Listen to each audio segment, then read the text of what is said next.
You see Ayamase, this one, and Ofada stew.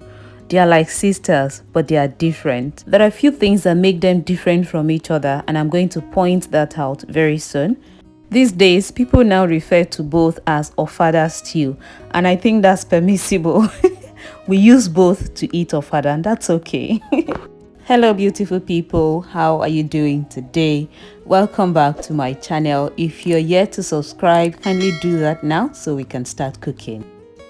What makes Ayamase different is the kind or the color of pepper you use, and for Ayamase we use only green pepper. It could be a blend of peppers. You can use bell pepper, cayenne, but they have to be green for Ayamase. I have a few bawa here which are green, and I'm using mostly rodo, and to suppress the heat of the rodo, because I'm using only rodo, I'm using a lot of onions to go with it. Some people add green bell peppers to suppress the heat of the scotch bonnet pepper, but because I'm using only rodo, I'll be using a lot of onions to bring down the heat of that. And without adding any water, I will be blending this roughly. Done blending, and this is what it looks like. Before I go on, I will boil some eggs. In the Ofada rice I am cooking, I have washed the eggs. This is for the Ayamase stew. Another thing that makes Ayamase different is the type of oil used.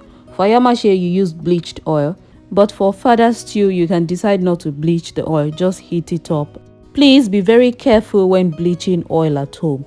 Do it on very low heat and cover the pot.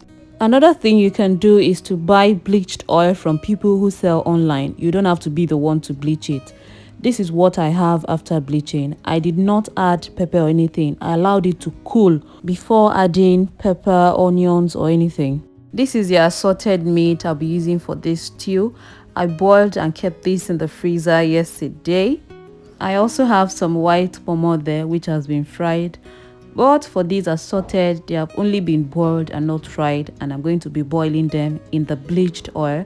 I transferred the bleached oil into another pan. This is the pan I'll be using to cook the Ayamase, and that's where I'll be frying the meats. If you're new to this channel, I hope you will join us by subscribing. I promise you're going to have a good time here. I share loads of useful kitchen tips and recipes. And if you have seen my videos a couple of times, you come to watch but you have not subscribed. Don't be a stranger now. Subscribe and let's be family, okay? Thank you. The meats look good and it's time to take them out of the oil. They're so attractive now. I feel like throwing a few into my mouth. But we will not have enough left to cook this stew, so let's just leave it. So I'm going to take everything out of the oil and we'll be ready for the next step. I have here one medium onion which has been chopped nicely, and in that goes into the oil. Please note that I'm using the same bleached oil I used to fry the meat. So yeah, I have about 4 tablespoons washed iru, and I will add that to the onions which is already frying. I will stir this and fry this on medium heat for a couple of minutes. This also adds to the taste and sweetness of this stew.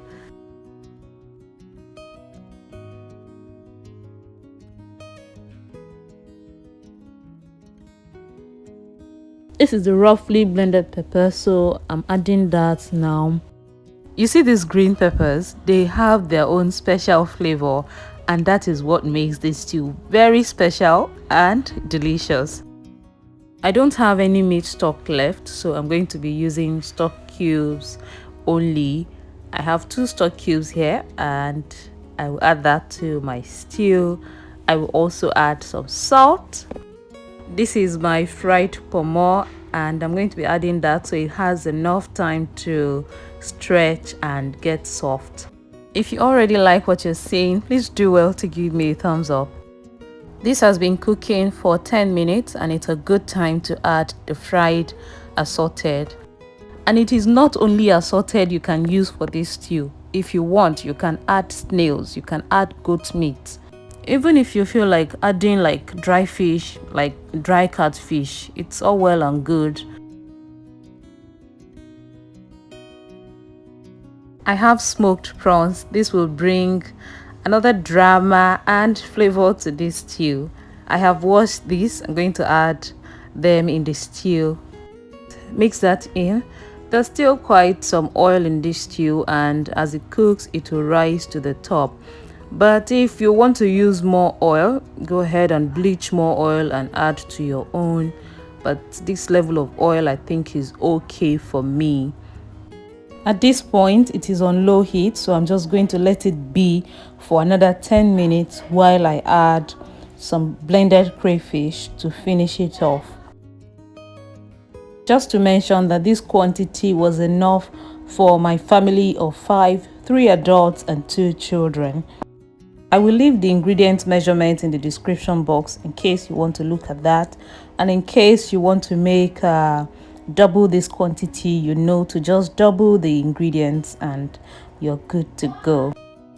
Very often the proteins used for this stew are usually cut in bite sizes so that you don't have to pull or start dragging anything. You just take a piece and it can fit into your mouth. Some 3 minutes before I completely turn off the heat, I will add the boiled eggs. If you want tastier eggs, you're going to have to add them earlier in the stew. I love the result I'm aiming for. That's why I'm adding them now. And besides, I don't like eggs that are too dark because they have spent so much time in the stew. So yeah, that's it. Just remember to do it to your own taste. You want to cook something that you will enjoy.